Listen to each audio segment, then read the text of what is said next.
командирimiz Досберген Мирас Серікұлына сөз кезегін береміз. Осы бірінші 2 апталық полигонда дейтінім қайсымызға денсаулық, шыдамдылық тек қана алға баса береміз. Давайте, молодцы! Біз бауырмыз, біз отанды қорғаймыз, сержант жолын мына біздер жалғаймыз. Бар жанарда жаулаған жайдарман ашық.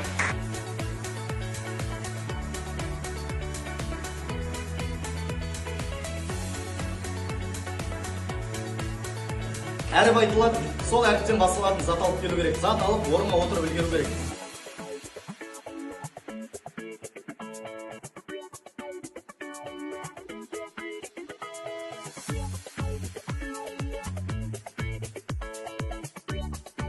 Кадеттердің жалпы айтқанда әскердегі басты салт дәстүр ол басты қосу, осылай бірлігін көрсету мақсатында әскери тәртібін бірімен араласу, сыйласу мақсатында осындай салт дәстүр бізде әскери араларында ұйымдастырылады. Енді терім кадет мырзалар, осындай біздің дастарханымыз әрқашан жайнап, кем болмасын, ең нашар деген дастарханымыз осындай болсын. Оқуларды ұзақ болып, ата-ананың сенімін ақтап, ауырмай, сырқамай, тек қана алға басып дейін. Аз да болса көптен көріңіздер, полигонда жүр, барлығын түсіністікпен қарапсыздар. Келесі бұдан да жақсы деңгейде болатынына сөз беремін.